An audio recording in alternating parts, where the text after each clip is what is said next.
Hello friends, I hope you all are fine. तो आज इस वीडियो में मैं आपके लिए लेकर आई हूँ एक बहुत ही इम्पॉर्टेंट इन्फॉर्मेशन। जैसा कि इस समय हमारे बच्चों का ट्रांजिशन पीरियड है। अभी ऑलमोस्ट सभी बच्चे एक क्लास से दूसरी क्लास में शिफ्ट हो रहे हैं। They are migrating at this moment.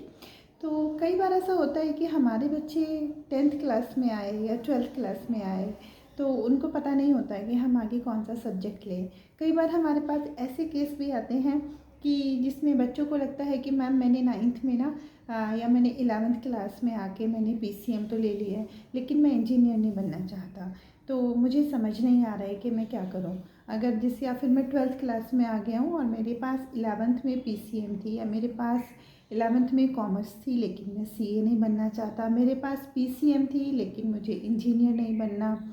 तो ऐसे में मुझे क्या करना चाहिए, मुझे कुछ समझ नहीं आ रहा है। मैं बहुत कंफ्यूज हूँ और मेरे पास जो सब्जेक्ट है उसमें मेरा मन नहीं लग रहा है, क्योंकि मैंने ली तो PCM है लेकिन मैं आगे इंजीनियरिंग तो नहीं करना चाहता। तो अब मैं क्या करूँ? मैं तो 12th में आ गया हूँ, या फिर मैंने कॉमर्स ली है लेकिन मैं आगे CA नहीं करना चाहता। तो मैं ऐसे में क्या करूँ? तो इस तरीके के बहुत सारे क्वेश्चंस हमारे बच्चों के दिमाग में कई बार होते हैं। कई बार होता है कि हमारा बच्चा इन सब चीज़ों, हम अपने बच्चों को इस तरीके से फोर्स करते हैं कि नहीं बेटा ले लो, इंजीनियरिंग में बहुत अच्छा पैकेज है, CS में बहुत अच्छा पैकेज मिलता है। हम अपने बच्चों को इस तरीके की सलाह देने लगते हैं, लेकिन हमारे बच्चे उसको ले तो लेते हैं लेकिन उसमें अपना 100% नहीं दे पाते, उनका मन नहीं लगता कई बार। तो अगर हमारे पास 12th में PCM है और हम JEE नहीं देना चाहते, हमें इंजीनियर नहीं बनना है, तो उस समय उसके ऑप्शन में आप और क्या क्या कर सकते हैं। सबसे पहले आप JEE क्यों नहीं देना चाहते। जिस तरीके से एक केस आया जिसमें एक बच्चे ने PCM लिया हुआ था लेकिन वो 12th क्लास में था और उसको था कि मैम मुझे इंजीनियरिंग नहीं करनी है। तो मैंने पूरा 11th इसी डायलेमा में निकाल दिया कि मैं क्या करूं। लेकिन अब 12th में आके मैं बहुत ज़्यादा परेशान हो गया हूँ, ना तो मेरा पढ़ाई में मन लग रहा है क्योंकि मुझे इंजीनियरिंग नहीं करनी है। तो मैं क्या करूँ, मुझे कुछ समझ नहीं आ रहा और इसी डायलेमा की वजह से मेरी परफॉर्मेंस डे टू डे बिल्कुल डिटोरेट होती जा रही है। तो वहाँ पे हमने उस बच्चे की काउंसलिंग की और हमने उस बच्चे को समझाया। सबसे पहले हमने रीज़न जाने कि वो बच्चा क्यों JEE नहीं क्रैक करना चाहता, वो इंजीनियरिंग क्यों नहीं करना चाहता। उसके बहुत सारे रीज़न हो सकते हैं। ऐसा भी रीज़न हो सकता है कि उस बच्चे को 2-3 ही इंजीनियरिंग की फील्ड पता हो, जैसे कॉमनली CS होता है, मैकेनिकल, इलेक्ट्रिकल, 2-3 फील्ड पता होते हैं। या हो सकता है कि एक प्रेशर होता है, एक डर होता है कि पता नहीं JEE मेंस तो बहुत हार्ड आता है, ऐसे ना हो कि मैं दूँ और मेरा नंबर ना आए और सबके बीच में मेरी बड़ी इंसल्ट हो जाए सबको, क्योंकि मेरे से बहुत हाई एक्सपेक्टेशन है। तो सोशल प्रेशर की वजह से नहीं देना चाहता, तो डिफेंस मैकेनिज़्म अपना रहा है। वो उसको पहले से लग रहा है कि मुझको नहीं देना है JEE, मेरा इंटरेस्ट ही नहीं है इस तरीके से।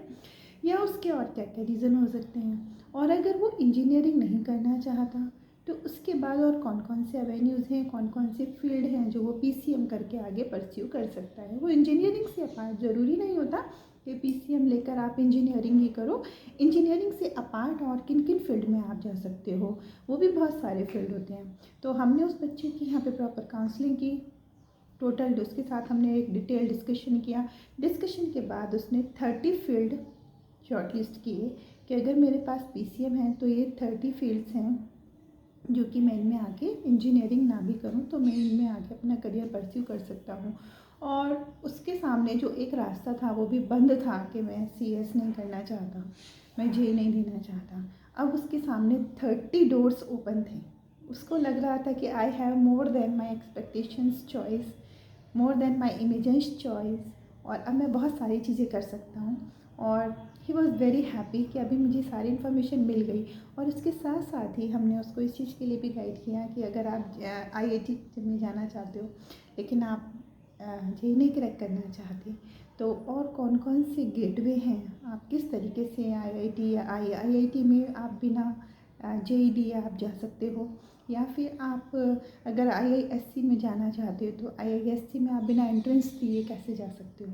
तो इस तरीके की बहुत सारी गाइडेंस अगर हम अपने बच्चों को टाइम टू टाइम प्रोवाइड करें या किसी एक्सपर्ट की हेल्प से उनको ये सारी इन्फॉर्मेशंस प्रोवाइड करें, तो हमारा बच्चा शायद और बेहतर कर सकता है। उसके दिमाग में और ज़्यादा ऑप्शंस खुल सकते हैं और उसका दिमाग और ज़्यादा इन्फॉर्म्ड हो सकता है। वो अपने आप को और अच्छे से एनालिसिस करके सोच सकता है।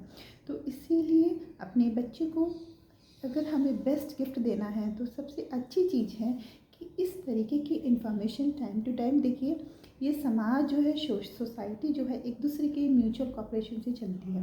हो सकता है कि जिस चीज़ को कोई और अच्छा कर सकता है हम नहीं कर सकते, जिस चीज़ को हम अच्छा कर सकते हैं दूसरा नहीं कर सकता, तो सब एक दूसरे के ऊपर डिपेंडेंट होते हैं।